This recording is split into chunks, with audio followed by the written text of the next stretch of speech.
Hare Krishna, dear devotees. Thank you all so much for joining. Thank you for your kind association. We'll start with our Bhakti Vaibhav session. Before that, we'll go with the Mangla Charan and then we'll continue. Om Namo Bhagavate Vasudevaya. Om Namo Bhagavate Vasudevaya. Om Namo Bhagavate Vasudevaya. Narayanam Namaskrityam Naram Chaiva Narottamam Devim Saraswatim Vyasam Tato Jayam Mudiraye. नष्टप्रायेषु अभद्रेषु नित्यं भागवत सेवया भगवती उत्तमश्लोके भक्तिर्भवति नैष्टिकी कृष्णाय वासुदेवाय देवकी नन्दनाय च नन्दगोपकुमाराय गोविन्दाय नमो नमः। ओम अज्ञानतिमिरन्धस्य ज्ञानाञ्जनशलाकया चक्षुरुन्मीलितं येन तस्मै श्रीगुरुवे नमः। श्रीचैतन्यमनोभीष्टं स्थापितं येन भूतले स्वयं रूप कदा मह्यं ददाति स्वपदान्तिकम्। नमो विष्णुपदाय कृष्णप्रेष्ठाय भूतले श्रीमते भक्तिवेदान्त स्वामिनिति नामिने। नमस्ते सारस्वती देवे गौरवाणी प्रचारिणे निर्विशेष शून्यवादी पाश्चात्य देशतारिणे। जय श्री कृष्ण चैतन्य प्रभु नित्यानंद श्री अद्वैत गदाधर शिवासादि गौर भक्त वृंद। हरे कृष्ण कृष्ण कृष्ण हरे हरे, हरे राम राम राम हरे हरे। गुरुवे गौरचंद्राय राधिकाय तदालय कृष्णाय कृष्ण भक्ताय तद्भक्ताय नमो नमः। मुखं करोति वाचालं पङ्गुं लङ्घयते गिरिं यत्कृपातमहं वन्दे श्रीगुरुदीनतारिणं परमानन्दमाधवं श्रीकृष्ण चैतन्य ईश्वर।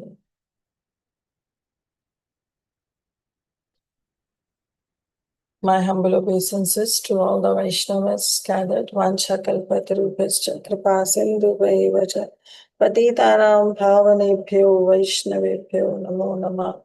अनंत कोटि वैष्णव वृंद की जय, श्रील प्रभुपाद की जय, ग्रंथराज श्रीमद् भागवतम की जय। So yes, now we are in the section of, still in the first canto of Srimad Bhagavatam, and we are today starting the 7th chapter. The 7th chapter of Srimad Bhagavatam, which is entitled The Son of Drona Punished.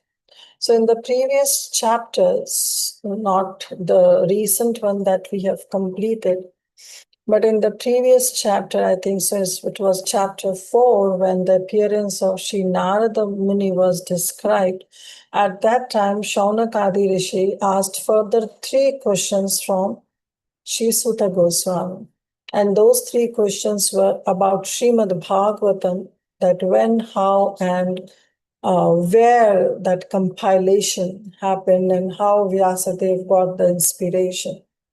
And then another question asked was about Parikshit Maharaj, about his birth, about his activities, and about his renunciation. And finally, the third question asked was about Srila Sukadeva Goswami, that how he, who doesn't even stay at one home more than the time required for milking the cow, how he reached to Hastinapur and how that meeting with Parikshit Maharaj took place. So after being asked these 3 questions by Shaunakadi Rishi, Suta Goswami talked about the first about Srimad Bhagavatam, how, when, and where Srimad Bhagavatam appeared and under whose inspiration Srila Vyasadeva wrote that Srimad Bhagavatam.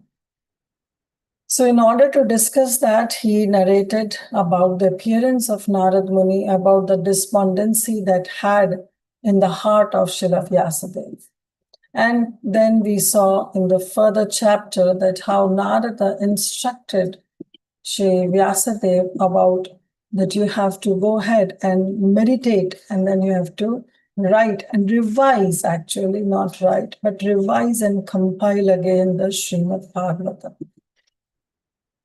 So in the previous chapter, we saw that how Narad Muni instructed and he told Srila Vyasadeva that it's only Hari Charananu Varnanam that you have to describe the glories of the holy name, describe the glories of Krishna's, of Hari's Charana, of his lotus feet, which is actually the suitable boat that can help us to cross the samsara. So he said that you have to remember, you have to meditate, smaranam, anusmaranam, you have to do meditation on the pastimes of Lord Hari.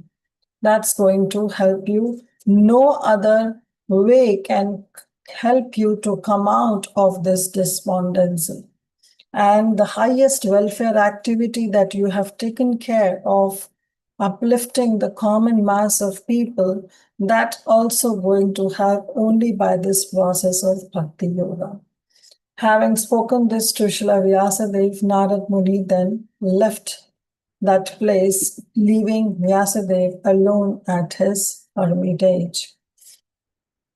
So now we will start the 7th chapter, that is the son of Drona punished.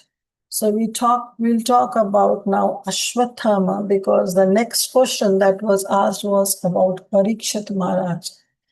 But that subject matter we will touch maybe on Thursday. But today we will talk about little bit more glories of Srimad Bhagavatam and how Vyasadeva write, and then how Vyasadeva meditated, followed the instructions of Srila Narad Muni, and how he continued.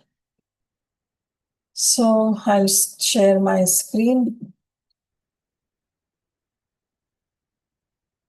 This is chapter number 7, the son of Drona punished.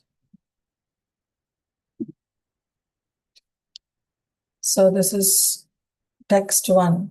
Shaunaka vacha nirkate narade sutta bhagavan badarayana shrutvam stad abhipretam tata kim akarot vibhu. So now Shaunakadi Rishi, all those sages that were assembled in Naimisharanya, they were headed by Shaunak Rishi. So he is asking on behalf of all the rishis, Nirgate Narade Sutta, O Srila Sutta Goswami, when Narad Muni departed from that place, the hermitage of Srila Vyasadeva, then what? Bhagavan Badarayana. So now they are referring Vyasadeva also as Bhagavan. So Prabhupada writes in his translation, synonyms, that Bhagavan to be the transcendently powerful. Because sometimes we saw in the previous chapters also that even Bhagavan was used for Sri Narad Muni also. So he's saying Bhagavan Badarayana. That how, what Vyasadeva, Shuktvam Stad Abhipretam, when he heard the instructions of by Shri Narad Muni, Tad Abhipretam, unka abhipray kya tha, means what was going on in his mind, how he meditated on the words, on the instructions of Srila Narad Muni. Tataha kim akarot vibhu, and then what did he do? What did he do? Tatha kim akarot. What did he do? Vibhu means that great Vyasadeva. So somebody can read the translation.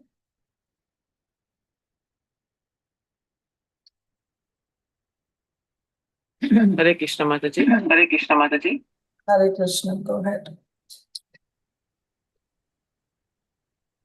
Go ahead, Mataji.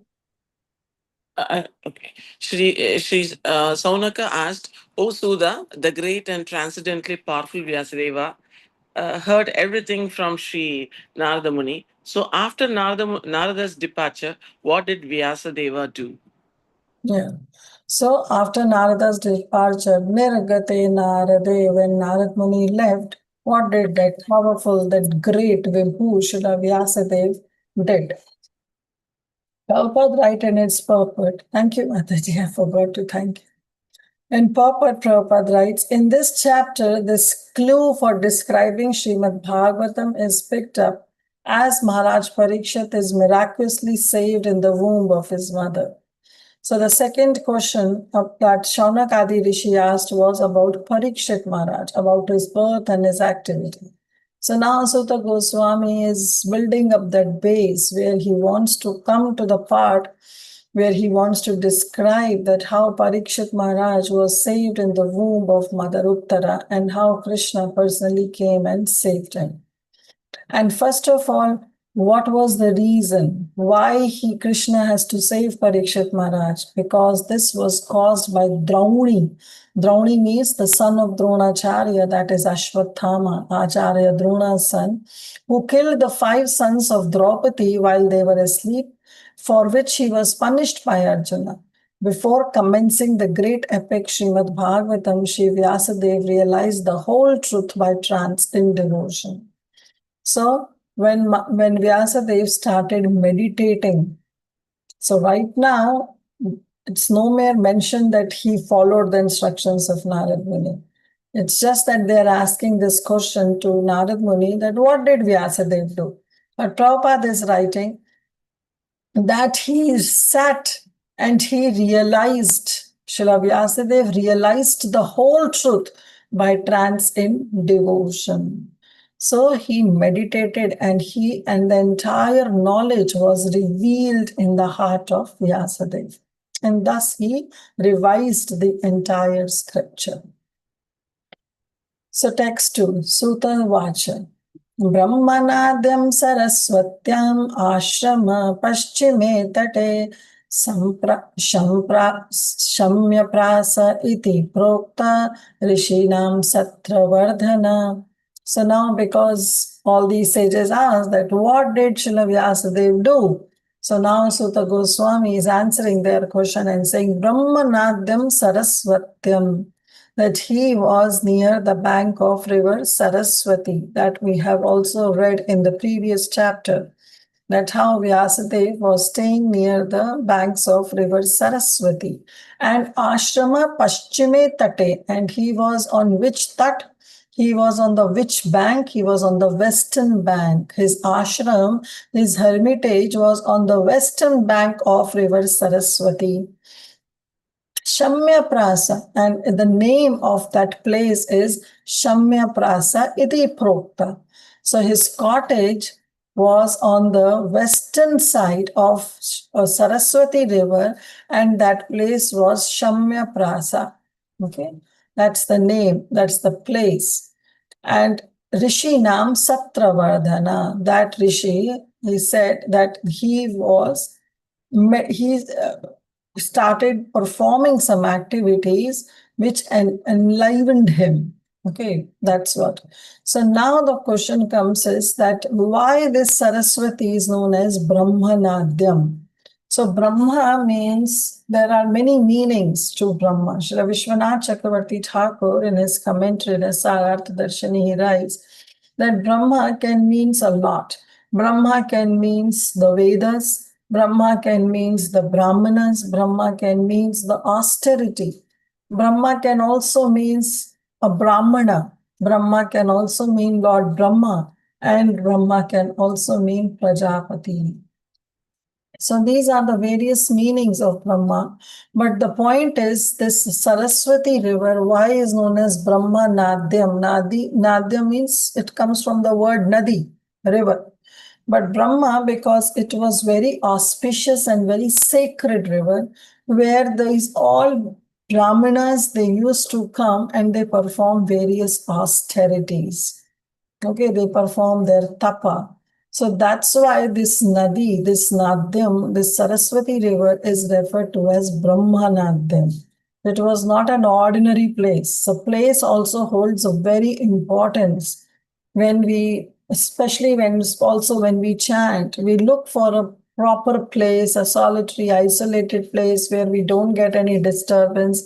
And then we pick up our bead bags and then we chant. So the place also holds a lot of importance. And therefore, Sutta Goswami is saying, Brahmanadyam Saraswatyam Ashrama Paschime Tate Shamma Prasati Prokta Rishinam Saptravardhana. That he started meditating. But right now, still not about the meditation, but he started doing that transcendental activity that could enliven him. If somebody can read again the translation. Sri Shuddha said, on the western bank of the river Saraswati, which is intimately related with the Vedas, there is a cottage for meditation at Shamya Prasa, which enlivens the transcendental activities of the sages. Thank you, Mataji. So, purport, Prabhupada writes, see, Prabhupada is also writing, for spiritual advancement of knowledge, a suitable place and atmosphere are definitely required. So, it is very important. Therefore, for our chanting also, it is recommended. Again, there is no hard and fast rule in chanting Hare Krishna Maha Mantra because Mahaprabhu himself says, Nam Nama Gari Bahuda Nija Sarva Shaktis Tatrarpita Niyamate Nas Kala. There is no hard and fast rule because the name is so potent that Krishna himself has invested all his energies in that holy name. But still, it is always recommended. That's why I'm using the word recommended. Okay, it's not a hard and fast rule that you have to sit in one place only and you have to chant 16 rounds at one sitting only. There is no hard and fast rules as such. But still, for recommendation, it is always recommended by our spiritual seniors, those who have personally realized this, that when we chant, we should fix one place because then the mind is trained that now we have to chant, so the mind doesn't run here and there. The mind is also trained. We have to train our mind. So at that time, the mind is also trained that for 2 hours, we are going to sit and chant. So a suitable place and atmosphere are definitely required. This is for the spiritual advancement. The place on the western bank of the Saraswati is specially suitable for this purpose, and there is an ashram of Vyasadev at Shamya Prasa. Srila Vyasadev was a householder. He was in a Grahastha ashram, yet his residential place is called an ashrama. Why he is known as ashrama? Because ashrama, Prabhupada says, is a place where spiritual culture is always foremost. It does not matter whether the place belongs to a householder or a mendicant. The whole Varnashrama is so designed that each and every status of life is called an ashrama. Whether it is brahmachari, we say it's brahmachari ashram, grahastha ashram, vanaprastha ashram, sannyasa ashram. This is known as ashram. Why? Because it is always in the spiritual culture is always foremost. So therefore, though Vyasadev also belongs to a householder, he was a householder, he belongs to a Grahastha ashram, but he was always keeping Krishna in the center, and he is always looking for some spiritual knowledge. Therefore, his ashram is also, his grahastha is also known as ashrama. Later in the third canto, we will also see that how there is a difference between grahastha ashram and a grahamedi.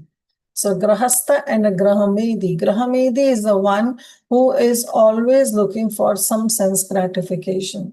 He always wants to satisfy his senses by hook or by crook. They are known as grahamedis. There is no question of any spiritual knowledge or spiritual culture.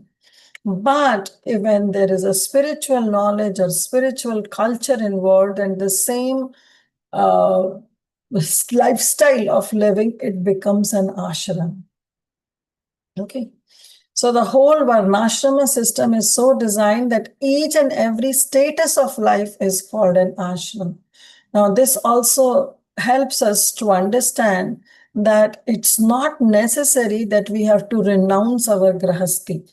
our Grahastha ashram, in order to progress in Krishna consciousness. We have so many examples. We have examples like Srila Vyasadeva. We have examples of Srila Bhakti Vinod Thakur. We have example of like Sri Nityananda Ram. They all were in Grahastha ashram. Srivas Thakur, out in Panchatattva, out of 5, 3 were in Grahastha ashram. Nityananda Prabhu, Advaita Acharya, Srivas Thakur.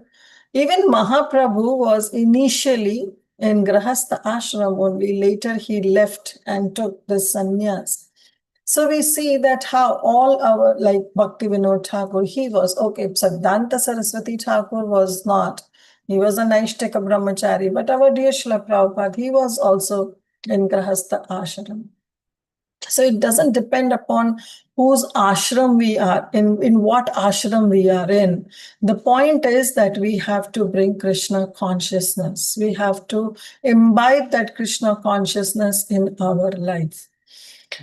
There are certain sannyasis also, the pseudo sannyasis, those who are the renunciants, but they don't have Krishna consciousness in their life. So what is the use of such a renunciant, or what is the use of such an ashram? So the point is that our ashram doesn't become an impediment in our spiritual life. The thing is that we have to involve Krishna in our life. Therefore, none of them are less, okay. The brahmacharis, the grasthas and vanaprasthas and the sannyasis, they all belong to the same mission of life, namely the realization of the Supreme. Therefore, none of them are less important as far as spiritual culture is concerned. It's not that sannyasi is higher than that of grahastha. It doesn't matter. None of them are less important as far as the spiritual culture is concerned. The only difference is the matter of formality on the strength of renunciation. And the sannyasis are held in high estimation on the strength of practical renunciation. Yes, sannyasis are held in high as far as the renunciation is concerned. And of course, that renunciation that sannyasis accept is not recommended by those who are in Grahasthashram, but otherwise they belong to the same mission of life. They are equally important as far as the spiritual culture is concerned. Because the sannyasis are held in high estimation, that's why our dear Sri Chaitanya Mahaprabhu, who later took up this decision because he was not given the same respect. So this is also quoted in Sri Chaitanya Bhagavat, that how Chaitanya Mahaprabhu one day was chanting Gopi, Gopi, Gopi, Gopi. And all the students, they came and they started criticizing Sri Chaitanya Mahaprabhu, that how come he's chanting the name of Gopi? Why he's not chanting the name of Krishna? And they devised a plan also to beat Mahaprabhu. And as soon as Chaitanya Mahaprabhu came to know, he felt so sorry about it. He felt so sad. He said that I came for the upliftment of these people. I am supposed to be a patit pavan. I am here to uplift all these patit. And now all these people, they are criticizing me. They are making plans to beat me. With this, what's going to happen? Their offense, their degree of offense will increase to such an extent where it will be very difficult for me also to uplift them. So for the benefit of such people, so that people don't criticize him, he accepted that sannyas. He accepted that renounced order of life, because especially in those days, sannyasis were very much respected. So he made this plan that now from here onwards, he revealed it to Sri Nityananda Prabhu. And he said that from here onwards, I'm going to accept this renounced order of life. I'll be a sannyasi and I will go and beg at their home only. And when I beg at their home, they will not beat me. Rather, they will fall at my feet because I'll be in the dress of a sannyasi. And as soon as they'll fall at my feet, well, that will be the opportunity for me to uplift them, to liberate them, to deliver them.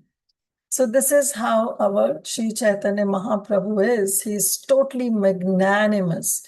No other incarnation can be compared to Sri Chaitanya Mahaprabhu. And that's the reason he took sannyas. So Prabhupada is also writing, the sannyasis are held high in estimation on the strength of practical renunciation. But otherwise, all these ashrams, they belong to the same mission of life because everyone, in every ashram, there is a spiritual culture that is applicable. If there is no spiritual culture, then no matter in whatever ashram we are in, it's first of all, it's not going to be called an ashram, and secondly, it's not going to help us anyway. Okay? So yes, Praladananda Prabhu, you raised your hand. Yes. Mataji. Hello. I had some question regarding this Krishna consciousness Guru Astasana. Does things like Sutak and other things apply in our practice of doing regular Mangal Puja and I all couldn't this? get your question, Prabhu. What do you want to say? I'm trying to find out whether this kind of Grihastha rules like Sutak. Sutak is someone when family person dies and then you don't do Arti Puja for at least 13 days to 16 days. So that kind of question always bothers me because, I understand Srila Prabhupada when he inaugurated Krishna Balaram temple in Vrindavan, he called Brahmins and, to officially inaugurate. But at the end, he said that, all this was kind of aupcharik. Real thing was chanting Hare Krishna, which was the real thing. This is what it is documented like that. So in our Grihastha for example, somebody dies in our relative circle, we observe a sutak. And that sutak is for about 13 to 16 days, and you are not allowed to do, puja, deity worship, and all these things. How far does this apply to all of us? No, it doesn't apply.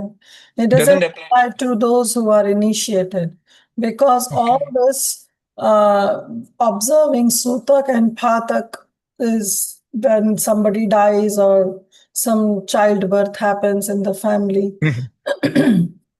And then, as per karma kanda activities, it is Yes. that you have to observe certain period, like as you said, 11 days, 13 days, 17 Mhm. days, where Yeah. don't do the worship of the Supreme Lord.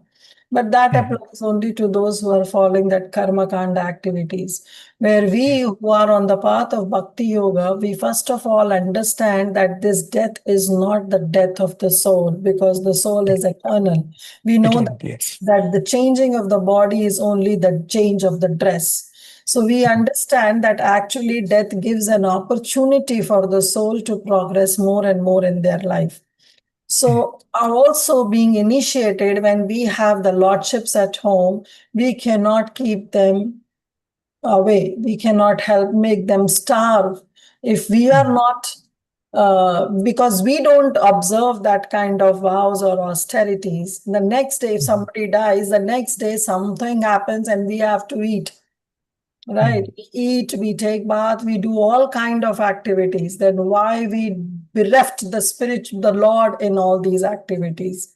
That's also next concern. So as far as I know, because I have also experienced the same thing, Mhm. and my mother-in-law died, and I was also recommended by my spiritual master that you should go ahead and you should worship. You should keep on worshiping the Supreme Lord. Not a single day my altar was closed. Not a single. Rather, the next day I went to the temple also and dressed the deities. So Mhm. services should not stop. That's the main thing. It should be a pratihata ahituki. Our service should not. Right.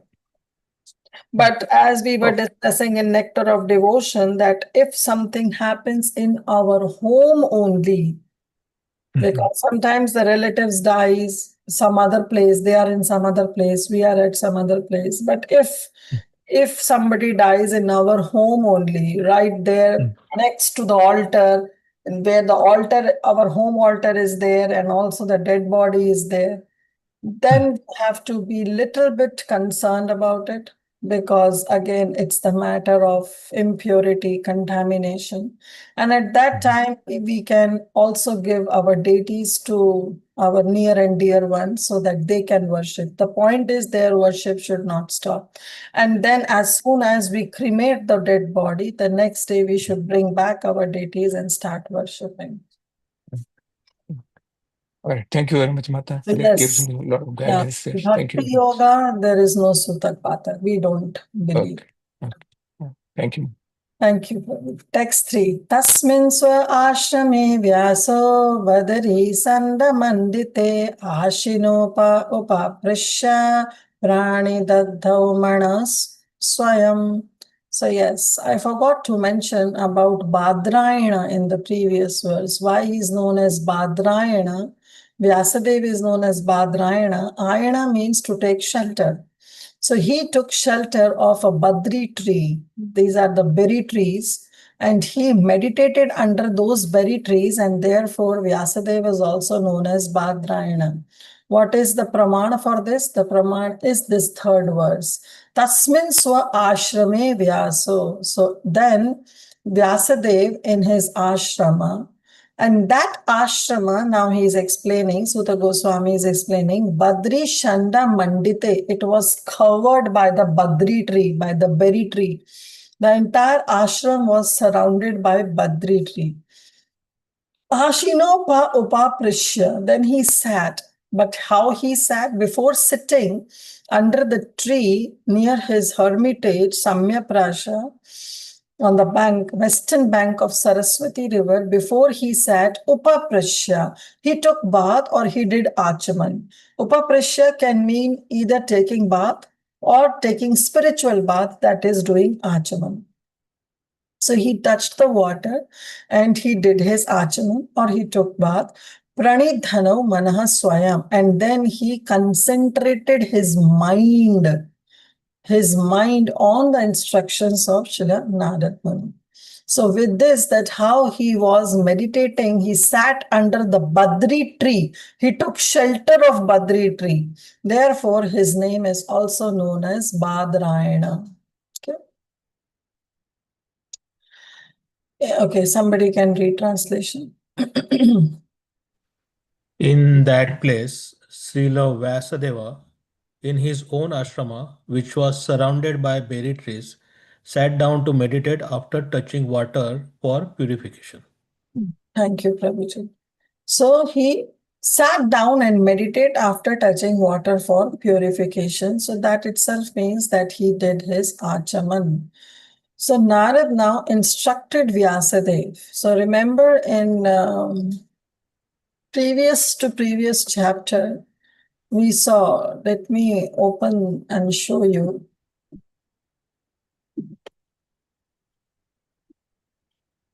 It was Srimad Bhagavatam 1.5.13. So, yes. See, we saw that how, this verse, Narad Muni is saying, Atho Mahabhaga Bhavan Amogadrik. You are Amogadrik, Shuchi Shrava, you are Satyarat, you are Dridavrata. Urukrama skila, Bandha Mukta is Samadhi Anusmara Tadveshchitam. Therefore, you have to sit in Samadhi and you have to do Anusmaran. Anusmaran on whom? Anusmaran on the Urukramasya, one who performs the supernatural activities. So that means you have to meditate on that Supreme Lord. So this instruction was given by Narad Muni to Vyasadeva. So Prabhupada writes that under instructions of his spiritual master, Sri Narad Muni, Vyasadeva concentrated his mind in that transcendental place of meditation. This also helps us to understand that we should not do anything whimsically on our own accord. Everything should be done under the guidance of the spiritual master. So whenever we take up any step further, it should be under the guidance of the spiritual master. Anything that is done whimsically, though it is mentioned, like for example, I'll give you that certain Gayatri mantras, they are mentioned in the various Shastras. You see, especially the Gayatri mantras that we chant, one of the Gayatri mantra is leaked in Chaitanya Charitamrita. It is there, it is mentioned. And people, while reading Chaitanya Charitamrita or while discussing Chaitanya Charitamrita, they they read that Gayatri. But that Gayatri, whatever it is, the mantra that is written and we are reading, it's not going to help us in any way if it is not being given or imparted to us by the spiritual master, because then only that mantra will hold on to its potency, and that potency will be transferred to the disciple only by the mercy of the spiritual master. So yes, Shastras mentions everything. There is a lot of things that are mentioned in the Shastras, and we can imbibe all those, but it's going to help us only and only when it is done under the instructions of the spiritual master. And Vyasadeva is now following the instructions, taking the instructions as his life and soul. That's how we all should be. We have to be a disciple like Narada Muni and a disciple like Vyasadeva. In the previous chapter also, we have learned from Sri Narad Muni that how he was sharing his own experience, that how he got the instructions from those Bhakti Vedantas and then he followed those instructions. And today he is a spiritual master. He is guiding Vyasadeva, and Vyasadeva was also following in the footsteps of Sri Narad Muni. So this is how what is known as disciplic succession, the parampara in which we are in. So we have to respect our parampara. Our parampara is a very glorious parampara. We belong to a Brahma Madhva Gaudiya Sampradaya. So we have to respect that parampara and we have to do everything under the orders of our spiritual master, under the instructions of the spiritual master. Sometimes the spiritual master these days, they are very busy and they cannot give us one-to-one instruction, but that's okay. We can talk to some senior God brothers, which are always available for us. So we should take their instructions and we should follow those instructions. And that's what Vyasadeva did. He concentrated his mind in that transcendental place and he started meditating. Text 4. Bhakti yogena manasi samyak prahnite male apashyat purusham purnam mayam tad apashrayam. So what he did, he fixed his mind on the lotus feet of the Supreme Lord. So bhakti yogena manasi, he linked his mind, he fixed his mind on to the Supreme Lord by the process of Bhakti Yoga Manasi, by the process of Bhakti Yoga, because in the previous chapter, Narad Muni told him that how the lotus feet of that Supreme Lord Hari is a suitable boat by which you can cross over this samsara. So he took up those instructions and he started meditating on the lotus feet of the Supreme Lord. And that shows that he was doing Bhakti Yoga. Samyak Pranite Male, and he was perfectly engaged without any mala. Amala means without any contamination. But one can say that what kind of contamination Srila Vyasadeva had? But the contamination here, what we are talking about, mala means that there was no kind of materialism. There was not even a tinge of materialism in the heart of Vyasadeva. He was pure. He was purified further by the instructions of Narad Muni. Apashyat Purusham Purnam. And because he was purified and he was following the instructions, he saw Pashyat. He saw who he saw? Purusham Purnam, he saw the personality of Godhead. Later, we will see in this chapter only, few verses later, we will see that this Purusham Purnam refers to Krishna, because Vyasadeva himself will be telling Krishna Purnam, Purusham. So he will be telling about Krishna, that he is Krishna only, whom he saw in his meditation. So he saw the supreme personality of Godhead. And not only that, Mayam cha tad apapisham. And he also saw Maya. He also saw the energy of the Supreme Lord. So that is how we know the Supreme Lord in full, in Purnam, when we see the Supreme Lord and we have the complete knowledge of his energies also. That is what is known as the completeness. We know only the Supreme Lord and we don't know about his energies, because actually there is no difference. Energy is not different from energetic, because that energy is emanating from energetic only, right?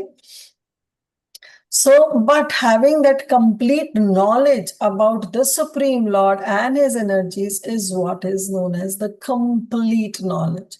And that's what Vyasadeva saw. Vyasadeva saw Purusham Puranam, he saw the Supreme Lord and he saw his energy, his Maya. Translation, somebody can read.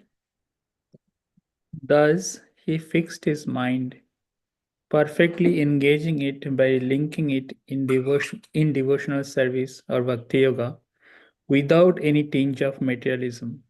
And thus he saw the absolute personality of Godhead along with his external energy, which was under full control. Thank you. So what he saw is thank you, Prabhu. So he fixed his mind, and without any tinge of materialism, amala, no more contamination. He saw the supreme absolute truth. He saw the supreme personality of Godhead, and he saw his external energy. And he saw that how this external energy was full control under full control of the supreme personality of Godhead. So here the word Purnam, Purusham Purnam, Purnam indicates that he saw the entire Swarup of the Supreme Personality of Godhead. He saw everything. He saw all the amshas, all the kalas. So he saw everything. That's how the Supreme Lord is known as Purnam. Just like if somebody says that somebody saw the full moon. So seeing the full moon means that he has seen the fullness of the moon, means he has seen all the phases that a moon underwent and finally saw the full moon.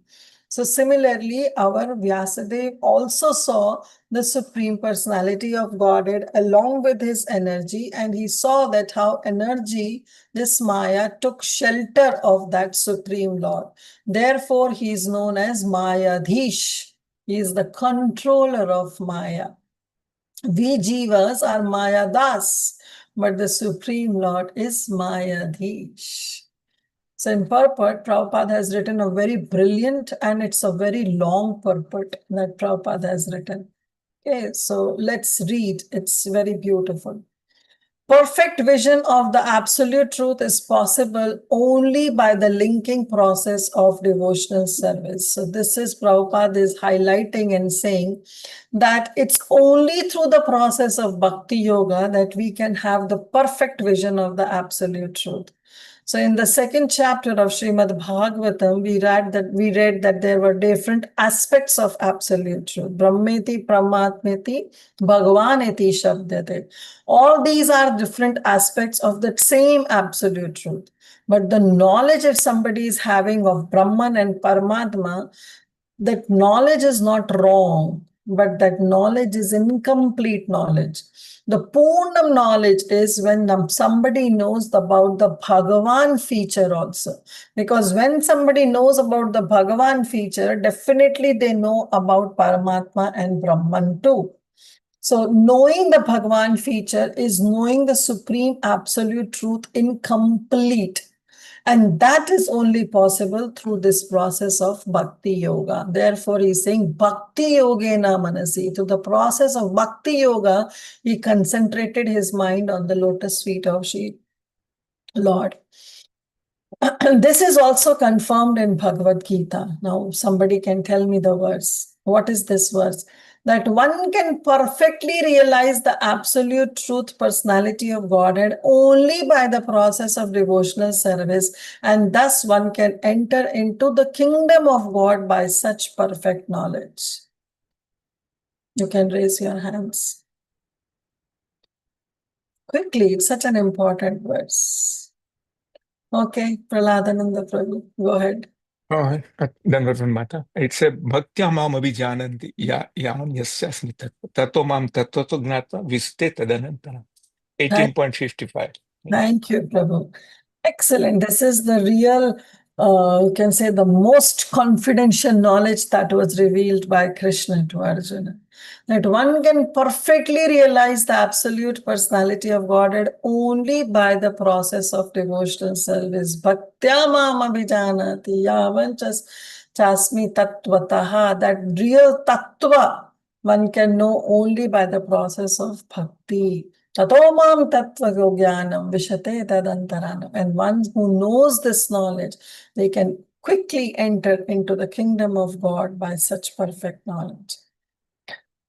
Imperfect realization of the absolute by the partial approach of the impersonal Brahman or localized Paramatma does not permit anyone to enter into the kingdom of God. So to enter into the kingdom of God, we should know about Bhagavan, the complete knowledge. Shri Narada advised Srila Vyasadeva to become absorbed in that transcendental meditation on the personality of Godhead and his activities. Srila Vyasadeva did not take notice of the effulgence of Brahman because that is not what was his absolute vision. The absolute vision is the personality of Godhead. That is the absolute vision, to know Bhagavan feature as confirmed in Srimad Bhagavad Gita, Vasudevam Sarvamiti. So, Bahunam Janmanamante Jnanam Mam Prapadyate Vasudevam Sarvamiti. So, Mahatma Sudurlama. Those Mahatmas are Sudurlama, but those who know Vasudevam Sarvamiti. And there the word Vasudeva refers to the son of Vasudeva. Son of Vasudeva was known as Vasudeva. So in the Upanishads also it is confirmed that Vasudeva, the personality of Godhead, is covered by the golden Hiranmayana Patrena, veil of impersonal Brahman. And when that curtain is removed by the mercy of the Lord, the real face of the Absolute is seen. So the Absolute here is mentioned as Purusha or person. Not the Purusha avatars, but the Supreme Purusha, the Adi Purusha. The absolute personality of Godhead is mentioned in so many Vedic literatures, and in Bhagavad Gita, the Purusha is confirmed as eternal and original person.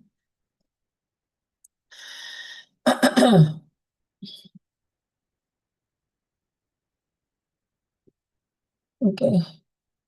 The absolute personality of Godhead is a perfect person. The supreme person has manifold energies. So he comes with his energies. And what are those energies? Out of which the internal, external, and marginal energies are specifically important. That is his Bahiranga Shakti, his Antaranga Shakti. Internal is Antaranga Shakti, external is Bahiranga Shakti, and marginal is the Tatastha Shakti. The energy mentioned here means in this verse, is referring to external energy, the Bahiranga Shakti, as will be clear from the statements of her activities. See, the internal energy, that is his Antaranga Shakti, is there along with the Absolute Lord, as the moonlight is there with the moon.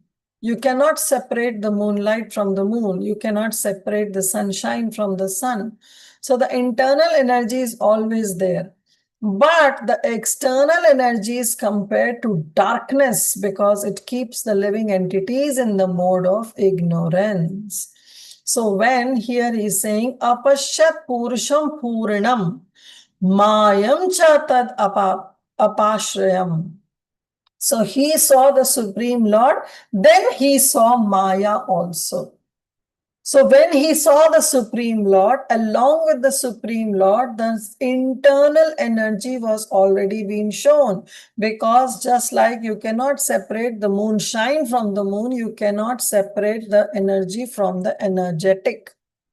But then he is separately mentioning the word Maya, which means that he separately saw Maya and he saw this Maya. This Maya can be Yoga Maya, can be Mahamaya. But our Prabhupada in the purport is clarifying that this is talking about Mahamaya, not the Yoga Maya. Because Yoga Maya, the internal energy of the Supreme Lord, cannot be separated from the Lord. Just like you cannot separate the sunshine from the sun or the moonshine from the moon. Similarly, you cannot separate the internal energy of the Supreme Lord from the Supreme Lord. But he's separately mentioning about the Maya that itself shows that he saw this external energy also. So with Purusham Puranam, he saw his internal energy, but with Mayam, he's talking about the external energy. And that external energy, who is keeping the jivas in darkness. Therefore, this energy is also known as the external energy is compared to darkness because it keeps the living entities in the darkness of ignorance. So therefore, this energy is also known as illusory energy. You must have seen in Prabhupada mentioning the illusionary energy of the Lord. It's not that the energy or the energy itself is in illusion. That's not our philosophy. Maya is not an illusion, okay? Because she keeps the jivas into illusion, therefore she is known as illusory energy. Therefore, why? Because she keeps the jivas in the mode of darkness, in the ignorance, in the darkness of ignorance.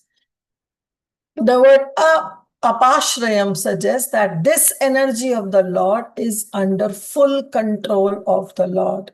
It's not the otherwise. People, Mayavadis, the impersonalist thought, the school of thought of impersonalists, their thought process is that the Supreme Lord is also the product of Maya. But that's not what Vyasadeva saw in his meditation. Vyasadeva saw that the Maya is under the control of that Supreme Lord. Okay. The internal potency or the superior energy is also called Maya. See, internal energy is also known as Maya, but it is spiritual Maya. It is Yoga Maya or energy exhibited in the absolute truth.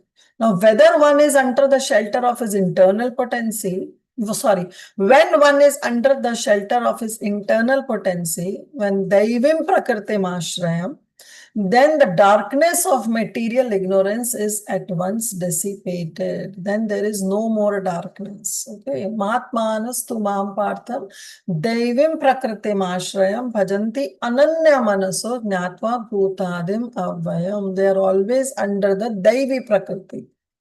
So this also we have discussed so many times that forgetfulness is coming from Krishna. But this forgetfulness is also of two types. One forgetfulness is what we jivas, we conditioned jivas experience. That we are in so much of I-ness and mindness that we forget our constitutional position. And then we have the complete forgetfulness of the Supreme Absolute Truth. So this shows that we are under Mahamaya. We are under external energy of the Supreme Lord who's keeping us under illusion, under the darkness or under the darkness of ignorance, where we do not accept the supremacy of the Lord. That is one kind of forgetfulness. But there is also another kind of forgetfulness that happens in Vrajavasis. Vrajavasis, they are also forgetfulness of the supremacy of the Supreme Lord. The Sakhas don't think that their friend Krishna is the Supreme Personality of Godhead. Their thought process, hoga kahin ka Bhagavan. For me, he is my friend. For Mother Yashoda, for Nanda Maharaj, Krishna is not the Supreme Personality of Godhead. It's their Lala, it's their son. Okay, so this is how the Vrajvasis are also kept in the forgetfulness state. But that forgetfulness state is to enhance their relationship with the Supreme Lord. And therefore, it is being said that all those Vrajvasis, they are under Daivim Prakritim Ashraya. They are under the internal energy of the Supreme Lord. They are controlled by Yoga Maya. And that is the transcendental forgetfulness that they are bestowed with. Because they also forget. If they also know that our friend or our son is the Supreme Personality of Godhead, then definitely the exchange of rasa will not happen. To enhance that taste of relationship, Devi, the Yoga Maya keeps those devotees also under the state of forgetfulness so that the rasa can be exchanged properly. So that is also another kind of forgetfulness. That is also Maya. But it is spiritual Maya. But when is under the shelter of his internal potency, the darkness of material ignorance is dissipated. And even those who are Atmarama or fixed in trance take shelter of this Maya or internal energy. Devotional service or bhakti yoga is the function of the internal energy. Thus, there is no place for the inferior energy or the material energy, just as there is no place for darkness in the effulgence of spiritual light. So, this also we know that Krishna Surya Sama, Maya Haya Andhakar, Jaha Krishna, taha nahi Maya adhikar. So wherever there is Krishna, there is no Maya. Therefore, Vyasadev saw that Maya separately from that Purusham, separately from that absolute truth. Such internal energy is even superior to the spiritual bliss attainable in the conception of impersonal Brahman. To be under the shelter of Daivim Prakriti is much more higher than attaining the bliss, the Ananda in Brahma. Brahma Ananda se bhi badkar hai. It is stated in Bhagavad Gita that the impersonal Brahman effulgence is also an emanation from the absolute personality of Godhead, Shri Krishna. Brahmano hi pratishtha aham. Krishna says that I am the basis of Brahman. Brahman is there because of me. Why? Because what is Brahman? It is just the effulgence that is coming out from the body of Krishna. It is just an emanation from the absolute personality of Godhead.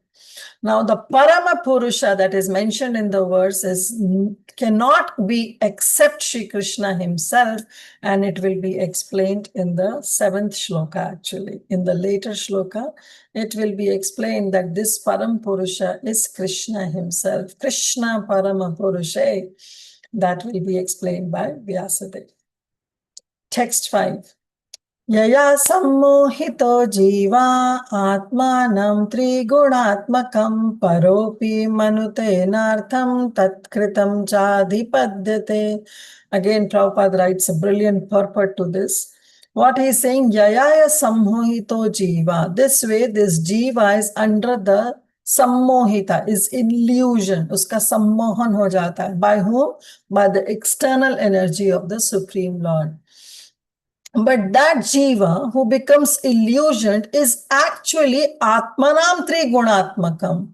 It is transcendental because that jiva, that soul, is part and parcel of the Supreme Lord.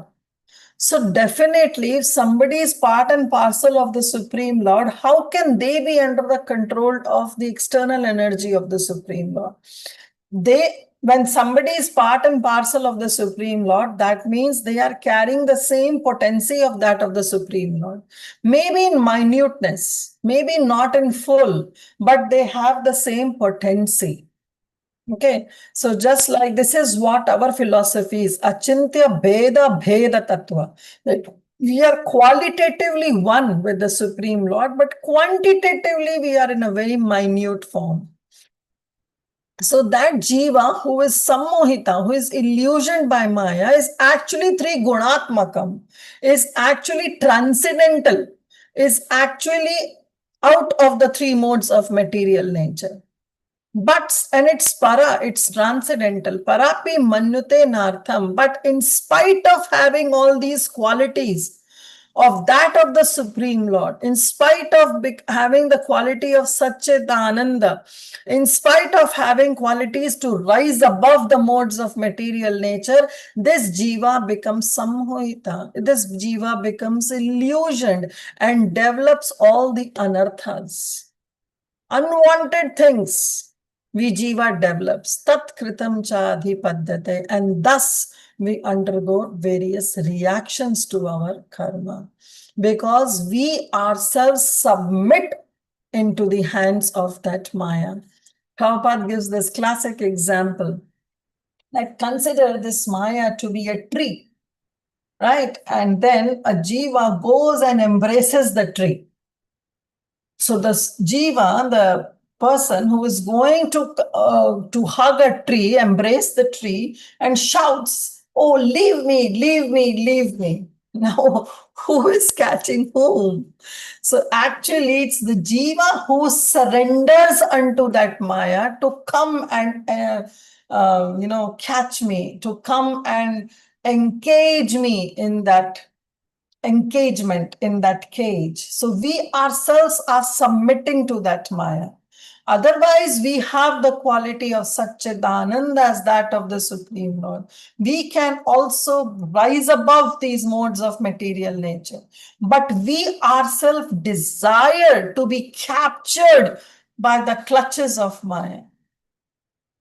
So that Prabhupada, he gives that example, the analogy that if a person is going and hugging a tree and saying, "Leave me, leave me," so actually it's the tree who has to leave, or the jiva has to leave the tree. The jiva has to leave. The jiva has to rise above and say that I'm not going to embrace this tree. So it's our responsibility. We are summoning ourselves. We have summoned ourselves in the clutches of Maya. And that is why the Maya is having or is keeping us in her engagement. Otherwise, we jiva are far away from the engagement of Maya. We cannot be engaged by Maya, but we are allowing this Maya to capture us. Krishnara bhulya jiva bhogavancha kare. Jhapati nikati Maya thare jhapati adhare. So we, Krishna bhuliya jiva, we have become forgetfulness of Krishna. We have developed that forgetfulness of Krishna. And bhogavancha kare, and we have tried to fulfill our bhoga, tried to fulfill our sense gratification.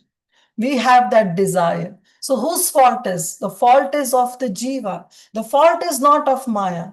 The fault is of jiva, because forgetting Krishna, we have developed that desire of bhogavancha. We have developed the desire to satisfy our senses. So once we have that desire, Krishna is just facilitating that desire through that agency of Mahamaya. The Nikatasthaya Maya, Maya who is just standing near it, Jhapatiyadhare, will immediately capture us. So the fault is who? Fault is we jiva, the desire that we develop, the desire to enjoy separately from Krishna. That is the root cause. That desire is the root cause that keeps us under the control of that Maya.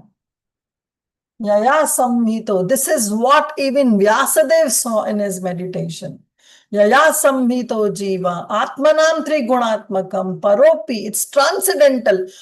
In spite of having all these qualities, Manutenartham, develops all the anarthas, Tatkritam Chadi Padyate, and thus is captured by Maya and bears and undergoes the reactions of his activities.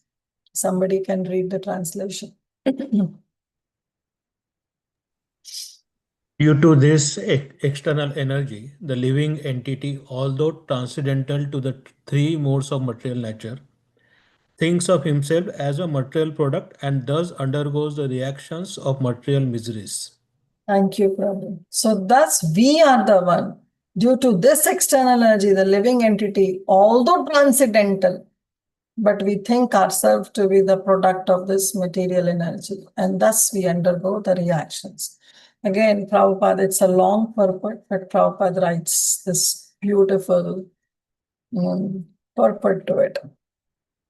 But before that, it's Vishwanath Chakravarti Thakur. He writes a small commentary that I would love to read in this verse. He says, in order to describe the sweetness of the Lord's form, qualities, and pastimes, one needs to see the Lord. But what was the purpose of Vyasadeva seeing Maya? Because he wants to know about the sweetness. So knowing the sweetness of the Lord means to meditate on the qualities and the pastimes of the Supreme Lord. What was the need for him to see Maya? This verse explains this. How can the jiva afflicted by the material desire naturally taste the sweetness which is necessary for beginning to learn Bhagavatam? So the why Vyasadeva saw Maya is to know that because he wants to compile, he wants to revise the Srimad Bhagavatam, and he wants to bring the Srimad Bhagavatam as a medicine for the jivas, so that the jivas are out from the clutches of Maya, from this samsara. And then to how this jiva can come out of this disease, first of all, the doctor should know the disease. See, if we go to a doctor, the doctor will prescribe us certain medicines, but the doctor will prescribe those medicines only and when the doctor has diagnosed the disease. If the doctor is not able to diagnose the disease, the doctor will not be able to write the prescription. So to understand the real disease of the jiva, Vyasadeva saw Maya also. That how this jiva is under the clutches of Maya. So Prabhupada is also writing, the root cause of suffering by the materialistic living entities is pointed out with its remedial measures which are to be undertaken and also the ultimate perfection to be gained. So if he wants to give Srimad Bhagavatam for the upliftment of jivas, he needs to know why the jiva is under the clutches of Maya. Only then that upliftment will be required. If jiva is not under the clutches of Maya, what is the need of upliftment? So why the jiva needs upliftment, he needs to know the root cause also. And to know the root cause, he saw separately that Maya. Okay, sorry. Satyam Prabhu, you raised your hand. Go ahead. No, Mataji. I think the screen sharing was like distorted a little bit. Like we were not able to see the Vedavis. So now it's good. I don't know what was changed. Okay. So the root cause of suffering by the materialistic living entities is pointed out with remedial measures which are to be undertaken and also the ultimate perfection to be gained. All this is mentioned in this particular verse. The living being is by constitution transcendental to material engagement. See, Prabhupada is writing, we are transcendental. But now he is imprisoned by this external energy and therefore he thinks himself to be one of the material products. So we ourselves has surrendered to Maya to be under its material engagement. And thus, because we ourselves have surrendered, we think ourselves to be the material product. So this is the covering that the jiva has. First covering that the jiva has is of avidya. Because the jiva is ignorant of the supremacy of the Supreme Lord and thus develops this desire to enjoy separately from Krishna. So this is the first covering that the soul develops. And on top of that, when Maya comes and attack, this Maya gives another covering on top of that avidya, and that covering is known as ahankar, where the jiva starts thinking himself to be the doer of everything. So first, already the jiva is covered with avidya. On top of that, when Maya comes and engages that jiva, develops another covering, and that covering is of the covering of ahankar. And due to this unholy contact, the pure spiritual entity suffers material miseries under the modes of material nature. Now, developing those coverings of avidya and ahankar, what else can be expected? It's the miseries that can be expected, because now we are fully under the control of Mahamaya. The living entity misunderstands himself to be a material product. This means that the present perverted way of thinking, feeling and willing under material condition is not natural for him, because the jiva is actually Satchidananda. But now this jiva is acting under the codes of conduct of Maya. He has his normal way of thinking, living, feeling, and willing. The living being in his original state is not without thinking, feeling, and feeling power. It is confirmed in the Bhagavad Gita that the actual knowledge of the conditioned soul is covered by nescience. Thus, the theory that a living being is absolute impersonal Brahman is refuted herein. So it is confirmed in Bhagavad Gita that the actual knowledge of the conditioned soul is covered with nescience. Which verse it is? Yes, Padmini Mataji. Mataji, sorry, I was just wanting to clarify one thing. You said about two coverings about that. Can I ask Mataji or? Yeah, go ahead. Mataji, you said one is avidya and the other one is the maya. And Ahankar. ahankar, sorry, ahankar. So avidya is for the soul and ahankar is for the mind. Should we take it like that? Yeah, you can say that first already the jiva is under avidya. So that is for the soul covering, and Bring that when this jiva doesn't understand the position of the Supreme Lord and has its own desire to enjoy for sense gratification. So that is the covering on the soul.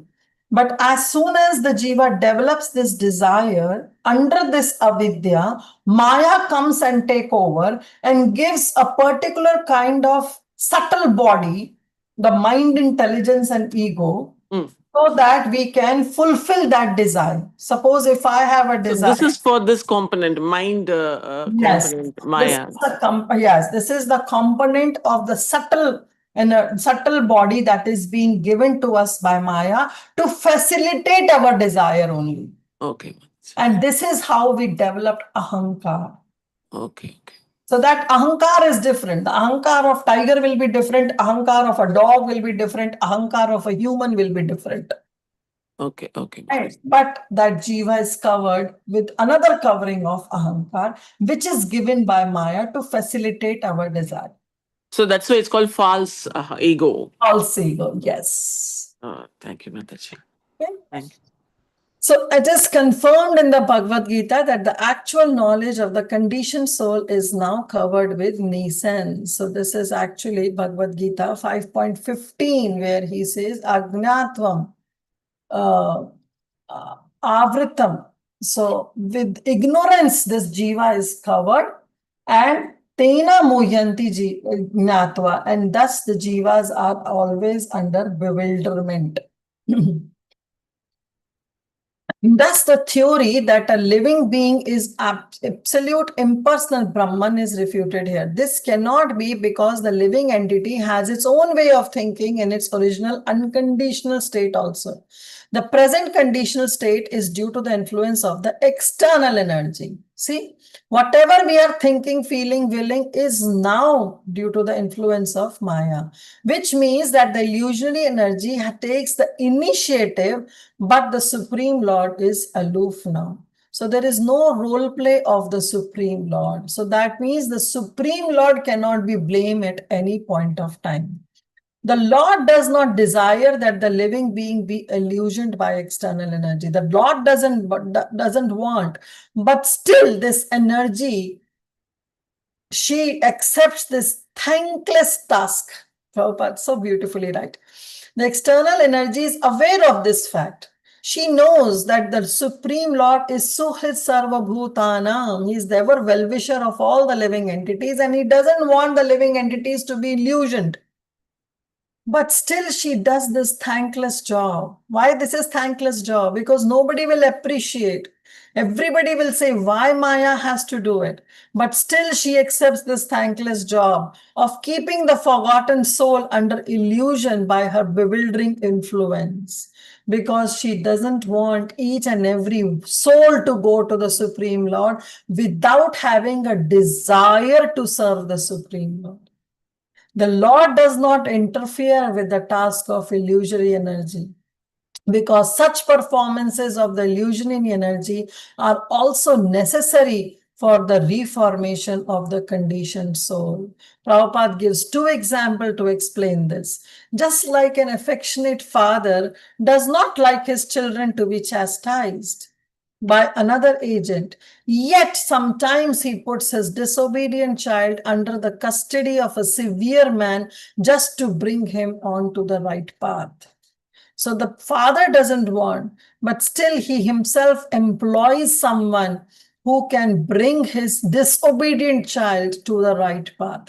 And when the father employs someone, then the father doesn't interfere. Because now if the father interferes, then what was the use of employing another agent to bring that child under the track, under the right track? Same is the case of Maya. Krishna doesn't want that his part and parcels, his jiva should be under this illusion. But because this jiva himself has developed this desire to enjoy separately from Krishna, then Krishna says, okay, do this. If you want to enjoy separately from me, I accept it. Go ahead and execute whatever you want.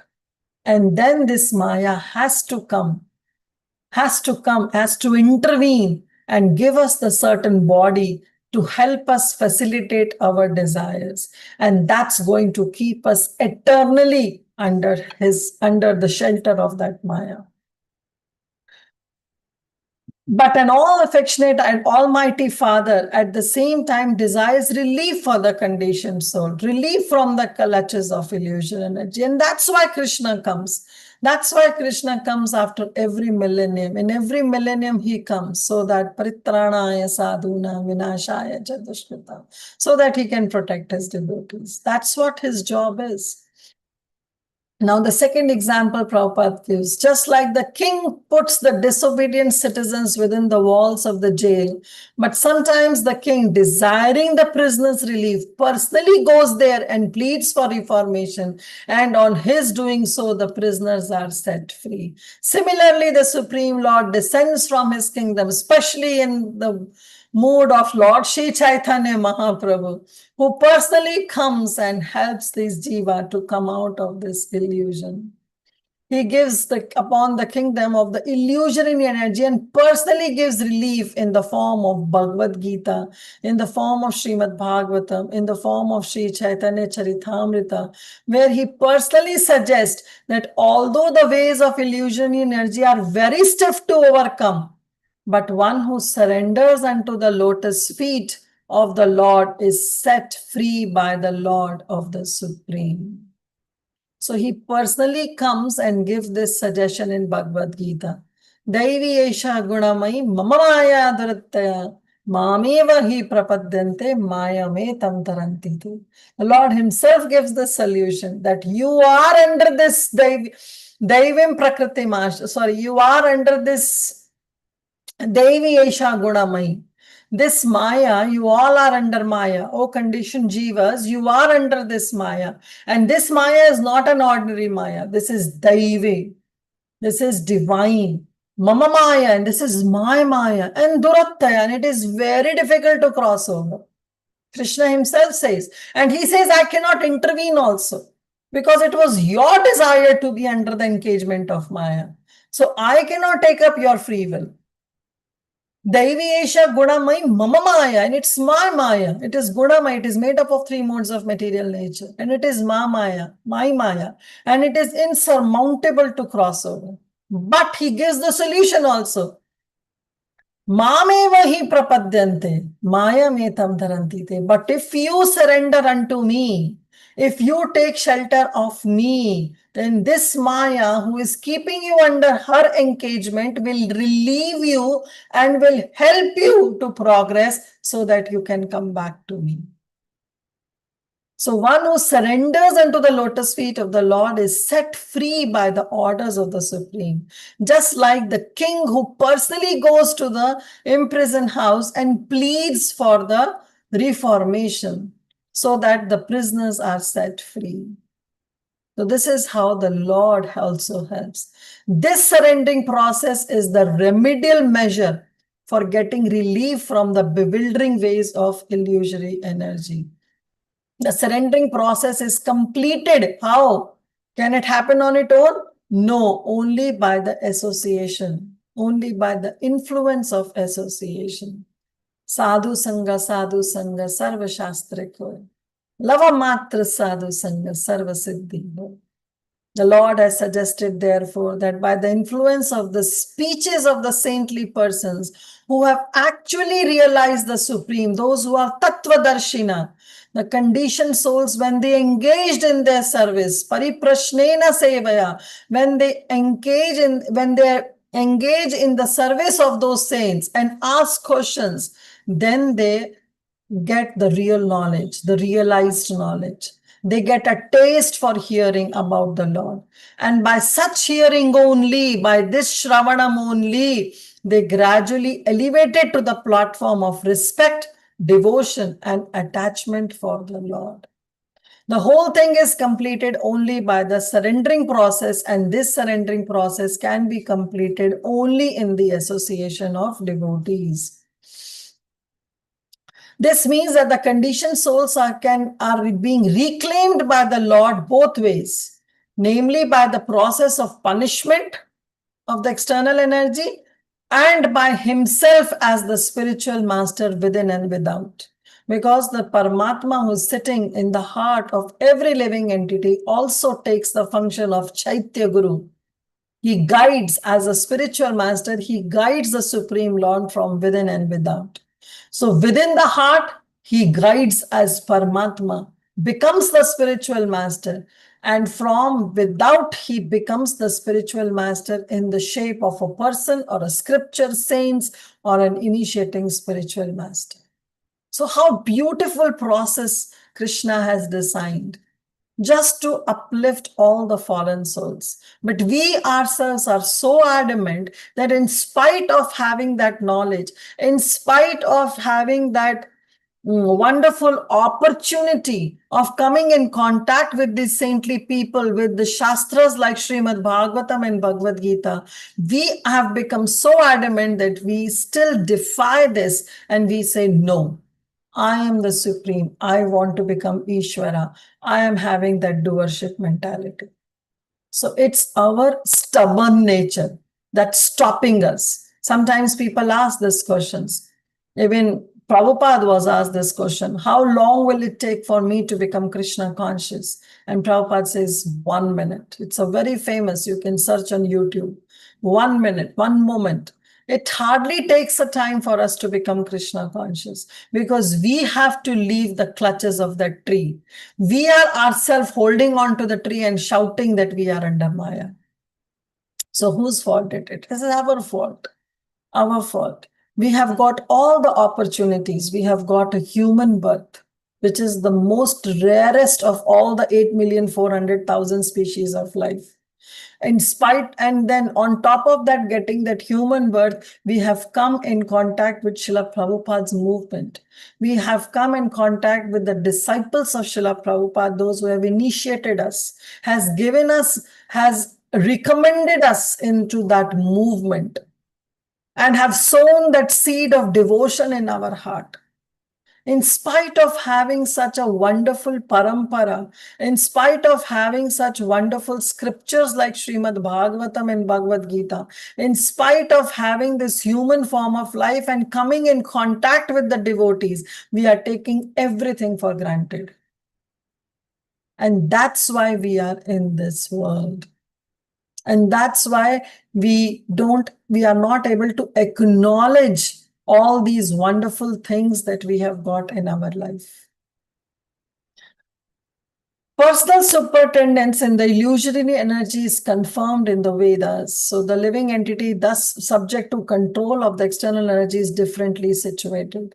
It is clear, however, that the present statement of Bhagavatam, that the same external energy is situated in the inferior position before the personality of Godhead or the perfect being. So there Prabhupada explains this. Then he explains that how Srimad Bhagavatam is the summum bonum remedy for the suffering humanity in the clutches of Maya. So the solution is Srimad Bhagavatam. Vyasadeva first of all diagnosed the actual disease of the conditioned souls. So first of all, as a wonderful doctor, he first diagnosed the disease. That let me know the disease of that jiva. Now when he knows the disease of jiva, that how first of all jiva is under avidya and then comes under ahankar, now and how the jiva is illusioned, he saw the perfect being and then he saw Maya. So he knows the disease. So after knowing the disease, then now he will compile Srimad Bhagavatam, which is the remedy to come out of that disease. And the remedial measures are suggested in the next verse, and that we will see on Thursday. So both the Supreme Personality of Godhead and the living beings are undoubtedly qualitative one. We have the same qualities. Lord is the controller, whereas the living entity is controlled. He is Mayadhish, but we are Mayadas. Thus, the Lord and the living entities, they are simultaneously one and different. This is what is known as Achintya, Veda Tattva. It is Achintya, it is inconceivable. Another point is indistinct here, that eternal relation between the Lord and the living entity is transcendental. Otherwise, the Lord would have not taken the trouble to reclaim that conditioned souls from the clutches of Maya. Why Krishna comes? Anugraha Bhaktanam. Because he wants to give anugraha, he wants to show compassion onto his bhaktas. Therefore, he comes after in every millennium to reclaim these fallen souls, right? In the same way, the living entity is also required. So now the ball is under our court. Even after knowing this, if we are becoming adamant, then we are at fault. So the ball is now in our court, where we have to revive his natural love and affection for the Lord. And that is the highest perfection of the living entity. And Srimad Bhagavatam treats the conditioned soul with an aim to that goal of life, where we can revive that natural love and affection for the Supreme Lord. So Srimad Bhagavatam is the solution, is the prescription that is being prescribed by the doctor Vyasadeva after knowing our disease, that how we are in avidya and we are in ahankar, illusioned by Maya, forgetting our constitutional position. So Vyasadeva will be compiling this Srimad Bhagavatam as the remedial measure by which this jiva can go back home, back to God. So we will read from text 6 onwards, maybe on Thursday. It's already 9 o'clock. We'll stop here. So thank you all so much. Thank you for your association. With your association, it helps me also to remind myself that how much adamant, how much stubborn I am, that in spite of having so wonderful disciplic succession, such a wonderful shastras, but still is always under illusion. So definitely this association, as Prabhupada says, that this process can only be attained in the association of the like-minded devotees like you all. So thank you all of you for helping me also to progress in my life. So we'll stop here. Srimad Bhagavatam ki jai, Srila Prabhupada ki jai. Yes, Praladananda Prabhu, please go ahead. Mata. I would just like to share a very beautiful slok from third canto 25.25. Kapil Dev is telling his mother, Satam Pasang. Such a beautiful, please tell that slok, so nice. No, please go ahead and recite that slok. Okay.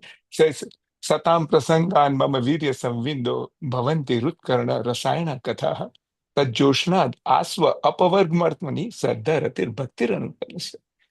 In association of devotees, you'll get bhakti, shraddha, shraddha, ratir, and bhakti. Ultimately, you'll get love for me just by coming in contact with pure devotee like Srila Prabhupada. Kirad hunandra pulind pulkasa. And the Bhagavatam also says that such a pure Yes, touchstone is Srila Prabhupada. Thank you, Aranmata. Haribo. Hrit Karana, with our Hridaya, with our Karana, if we hear and we are in the association of devotees, and that's going to really help us. Yes, thank you, Prahladananda Prabhu, for quoting that wonderful shloka. So this is also explains that what we have to do in the association of devotees. Just on the lighter note, sometimes like there was a boy in a Gurukul, and the strict instructions was given by the Gurukul teacher that you always have to be in the association of your devotees and then your peers, like-minded devotees. So 2 days the boy and few of his friends didn't show up in that Gurukul, and that teacher asked, "Where were you?" And they said that we were, especially that boy, when he was asked, he said, I went to watch a movie. He said, I told you that you should not go out and you should always be under the association of like-minded devotees. And he said, no, I went with the devotees only. So on the lighter note, I just want to say this, that we should know what we have to do in the association of devotees. In the association of devotees also, if we are doing something mundane, that's not going to help us in any way. So in association of devotees also, we should try to hear, we should try to chant, we should try to glorify the Supreme Lord, His qualities, His pastimes.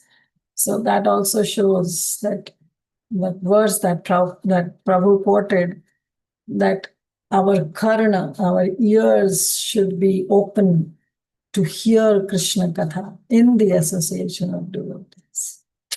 Thank you. Thank you so much, brother. Yes, Mataji, today with the advent of these online classes, we always have this opportunity to be with devotees or hear about Krishna Kathas. Like people like you know, today's class was extraordinary, Mataji, about Maya and about Avidya. It's a top learning that we had from your presentation. Thank you very much, Mataji. Dandavat Pranams.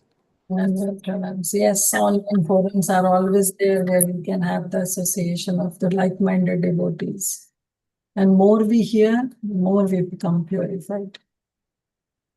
Yeah, because Mataji will send recordings, and whenever we have time, we can repeatedly hear. So the hearing has been, it's again a boon from Krishna, I think. So we can this process, like online classes, we can hear more again and again.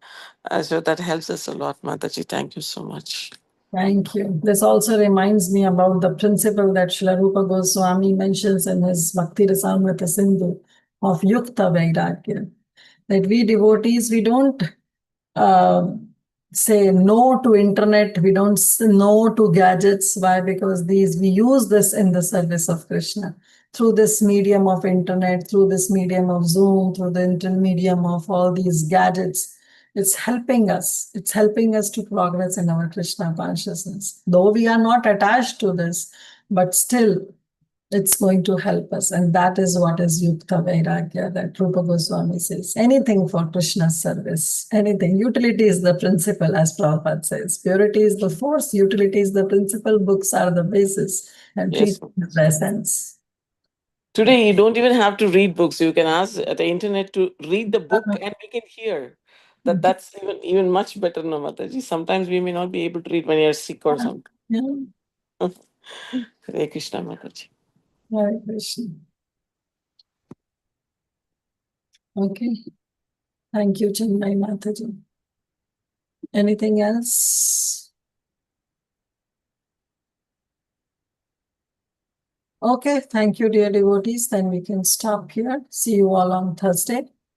And yeah, we'll continue with verse number 6 onwards. वाञ्छाकल्पतरुभ्यश्च कृपा सिन्धुभैव च पतितानां भावनेभ्यो वैष्णवेभ्यो नमो नमः। अनंत कोटि वैष्णव वृंद की जय। श्री प्रभुपाद की जय। Srimad Bhagavatam ki jai. All glories to all the assembled devotees. Grantraj Srimad Bhagavatam ki jai. Gaura Bhakta Vrinda ki jai. Hare Krishna. Very much. Hare Krishna.